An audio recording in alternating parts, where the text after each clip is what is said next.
পাঁজরের নিচে নীর ১২তম পর্ব।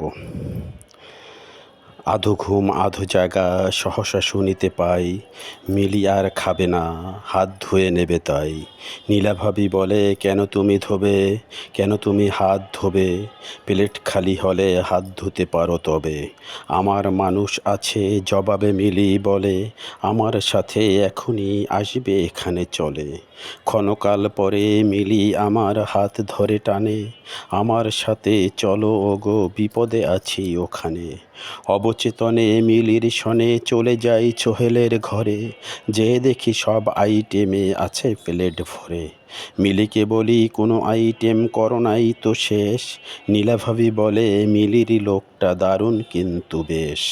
সোহেলকে বলি, ভালোয় ভালোয় থামাও তোমার বউ, আমি যদি শুরু করি থামাতে পারবে না কেউ।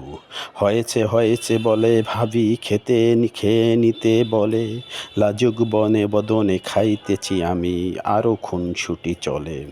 খাওয়া শেষ হলে মিলি এসে বলে, চলো নদের ধারে, ভরা জোছনায় নদের ওরূপ দেখব নয়ন ভরে। জানি না আজ হয়েছে কি ওর, কিসের নেশায় কাটছে না ঘোর রাত দুপুরে, চলেছি দুজন কংস নদের তীরে। জানি না আমি কিসের নেশা রেখেছে আমাকে ঘিরে। কাঁধের তোয়ালে বিছায়ে দিলাম, বসলো আমার পাশে, আমাকে খাওয়াতে খাওনি তুমি, সে মুচকি হাসে। হাতখানা ধরে বললাম তারে, কেন এই সব করো, লিলি যদি বাসায় বলে হবে কি বলতে পারো। শোনো এম্পু, এসব কথা শোনার মুডে নাই, নৌকা দেখো আমরা দুজন নদে ভাসতে চাই। একটু দূরে হিরুদের ঝরে থাকতে পারে নাও, দেখতে পারি সেখানে যে যদি তুমি যাও।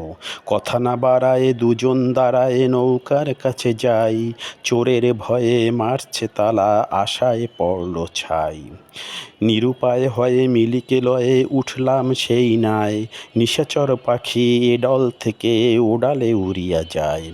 ক্ষণকাল পরে দাদাভাই দূরে দাঁড়ায় মিলিকে কয়, গভীর রজনী ঘুমাতে আসো, আর রাত জাগা নয়। এত বেপরোয়া হয়েছি আমিও জানি না কিভাবে আজ, যেন তার চাওয়া পূরণ করা শুধুই আমার কাজ। মোর হাতখানা কোলে টেনে হায়, জানি না সে কি পেতে চায়, আমিও বুঝি না আমার এমন হারিয়েছে কোন বাকে। পৃথিবীর ঘুম ভাঙাতে বুঝি দূরে নিশাচর ডাকে। ক্ষণকাল পরে বললাম তারে, চলো এবার তবে, রজনী হয়েছে গভীর, একটু ঘুমাতে হবে। হই হুল্লোড়ে কিভাবে কি করে ছুটি শেষের পথে, মামার বাসায় রওনা হলাম তাদের নিয়া সাথে। লাঞ্চ শেষে ড্রয়িংয়ে এসে আড্ডা জমেছে খুব, ভ্রমণের যত গল্প গুজব আমি একা চুপ। মিলি এখনও ড্রয়িংয়ে আসেনি, ডাইনিংয়ে গেছে শেষে।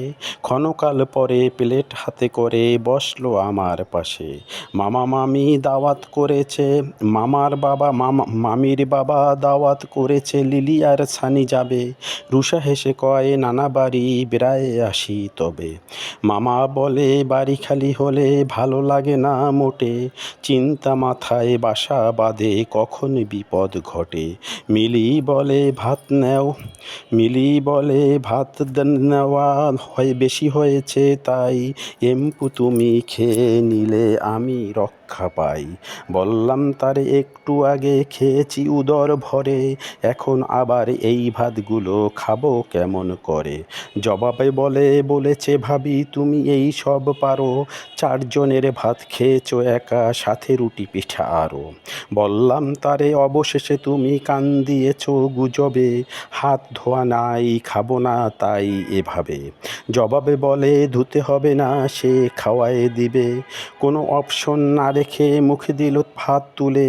আমিও ভাত খেয়ে নিলাম দ্বিধা সংকোচ ভুলে। মামা হেসে বলে, এম্পু তাহলে স্বাভাবিক হয় নাই। মামি বলে, বুঝেছ কি কেন বড় প্লেট চাই, ছানিদের চেয়ে একবারও বেশি প্লেটে নেয় না ভাত। কি করে এম্পু ফাঁকি দেবে, আমি যে মায়ের জাত। মামা মামি ছিছিছি করছে, আমি ভাবছি অন্য কিছু, যে কাজ করলো মিলি লজ্জায় আমার মাথা নিচু। রুষারা সব চলে গেল বাসা শূন্য প্রায়। ডিনার সেরে মামা মামি তাদের রুমে যায়। বললাম তারে বলো কি করে করলে এমন কাজ। বুঝেছেন তারা দুটোই বেহায়া, কারো নাই কোনো লাজ।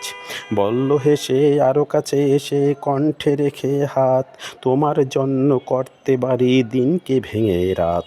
নামাজ পড়ে নিয়মিত সে, ওজিফাও পড়ে। বুঝতে কিছু কঠিন হলে ডেকে নেয় তার ঘরে। কোনোদিন তার মাথার আঁচল দেখি নাই পড়তে, মন থেকে তাই তাগিদ করে তার সাথে ঘর করতে। এত কাছে থেকে পাপের সাগরে দেই নাই কেউ ডুব, জানি না কি করে দুইটি মনের চাওয়া পাওয়া এক রূপ। আরও একে নিশি থেকে কাছাকাছি ভোর রাতে উঠে চলি, ঘুম ঘুম চোখে মাঠে নেমে যাই, চেনা পথগুলো ভুলি। অফিসের কাজ শেষ করে আজ যাই লিটুদের বাড়ি, পাড়ার সবাই শুনবে আজ গাজী কালুর জারি। ক্ষণকাল পরে প্রবেশ করে বাড়ি প্রফেসর, স্বপনবাবু বলে ওঠে আছে সুখবর। এতদিনে বিয়েতে রাজি হয়েছে প্রফেসর, বিয়ে খাবো তোরাই সবাই পাত্রী জোগাড় কর। আমি বলি প্রফেসর যদি যেতে রাজি হয়, অনানুষ্ঠানিক পাত্রী তাকে দেখাবো নিশ্চয়। স্বপন বলে ঝেড়ে কাশো বুঝিয়ে বলো ভাই, জবাবে বলি আমারই বোন বাড়িকে দেখাতে চাই। ওখানে কোনো কথা হবে না, এখানে হবে, এখানে সব হবে।